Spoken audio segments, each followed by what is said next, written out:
Au football, parce qu'il y a énormément d'attentes autour des Lions de la Teranga. Ouais. Depuis 2002, les Sénégalais ne sont plus revenus en Coupe du Monde. Ça a fait quelque chose de particulier quand on les a vus arriver sur le sol russe. D'abord la classe. Franchement, c'est peut-être le plus bel équipement. Regarde, on dirait Noum Diawara. On dirait qu'il ressemble à Noum Diawara. Regarde. À qui? À Noum Diawara. Qu'est-ce qu'on a fait au bon Dieu? On parle de cette attente. On a bien compris qu'avec Saga, il y avait beaucoup d'impatience. Brahim, c'est tout le continent africain qui se rappelle de cette épopée en 2002. Il y a beaucoup d'espoir dans cette équipe sénégalaise pour le continent africain. Oui, il y a beaucoup d'espoir dans cette équipe sénégalaise pour les Sénégalais en premier, pour se rappeler des belles années, notamment en 2002. Pour le continent africain aussi, parce qu'à chaque fois qu'une équipe africaine brille, c'est mettre en avant tout le travail qui est fait sur ce continent. Je pense que c'est une équipe qui a été très bien préparée depuis 3 ans, notamment. On les avait suivis à la CAN 2017, à l'UCC qui a très bien travaillé. Donc beaucoup d'espoir de fonder dans la progression aussi de notre football. C'est important comme vitrine. C'est quoi l'espoir? Les attentes, on a compris. C'est quoi l'espoir? C'est quoi l'objectif pour le Sénégal? Mais l'objectif, de toute façon, il n'y a qu'un seul objectif, c'est gagner la Coupe du Monde. Et j'aimerais bien avoir la même nostalgie qu'en 2002, j'aimerais qu'il y ait Vous n'aviez pas gagné, hein? Non, mais on avait battu la France. Voilà, c'était très beau. Ils avaient fait quand même un beau parcours. Bon, après, voilà, on n'a pas pu prendre la Coupe. Mais là, je sens que ils vont prendre la Coupe. Donc l'objectif, c'est gagner au moins 2 matchs, alors? Non, gagner la Coupe du Monde, c'est l'objectif. Il n'y a pas d'autre objectif. On l'a vu arriver à l'UCC, c'est lui qui est sorti le premier de l'avion. Ouais. C'est certainement l'âme de 2002 qui traverse les générations et qui arrive en 2018 pour cette Coupe du Monde. C'est un symbole, David, à l'UCC. C'est une vraie référence. C'est le seul sélectionneur africain de cette Coupe du Monde. C'est le seul sélectionneur africain à la tête d'une sélection africaine. Oui, effectivement, c'est l'ancien joueur du Paris Saint-Germain. On le voit, on a titré ça Lion affamé. 28 matchs comme sélectionneur. Il n'a qu'une défaite en match officiel, hormis l'élimination en quart de finale de la CAN au tir au but. Ça reste un sélectionneur qui a recadré, on a l'impression, cette équipe sénégalaise, qui lui a apporté un peu de discipline. On en parlait tout à l'heure, Brahim, avant l'émission. C'est une équipe qui vous semble assez disciplinée, assez sérieuse dans son organisation, en tout cas. Oui, c'est le nerf de la guerre, entre guillemets, chez nous en Afrique. C'est avoir une capacité rigoureuse, comme c'est le cas en club, en sélection. À l'UCC, vous avez cité des clubs, on pourrait citer aussi Sedan, là où il a beaucoup appris un petit peu dans le travail, dans l'humilité. Il a été un petit peu mis à mal avant de prendre cette sélection.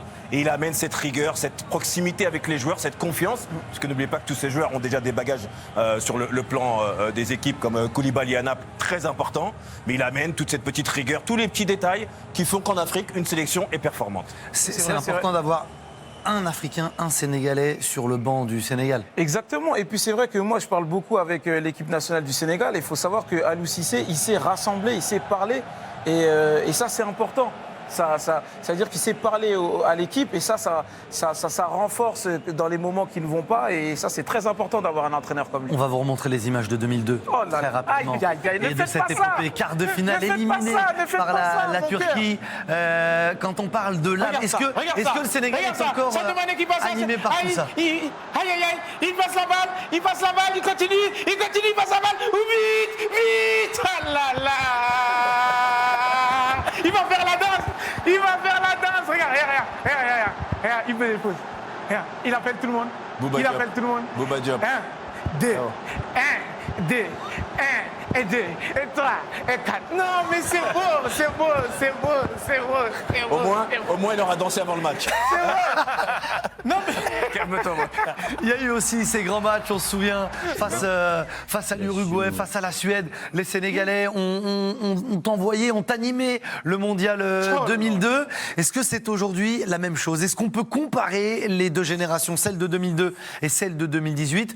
On va poser la question à cet homme, celui qui connaît le mieux ces deux générations, c'est Aliou Cissé. Il était joueur en 2002, maintenant il est sélectionneur. Écoutez sa réponse. Il y a souvent une comparaison entre la génération 2002 et la génération 2018. Je pense que ce n'est pas deux générations qu'on peut aujourd'hui comparer. Les mentalités ont changé, le background n'est pas le même, l'éducation n'est pas le même, la même façon de penser non plus. Donc, mais la génération 2002 a marqué son histoire, a procuré énormément de satisfaction, de bonheur à notre pays. Mais je crois qu'aujourd'hui, ces garçons-là aussi sont dans cette dynamique-là. Ils ont envie aussi de procurer autant de bonheur pour leur famille, mais aussi pour le pays. En tout cas, ils travaillent pour ça et j'ai énormément confiance en eux.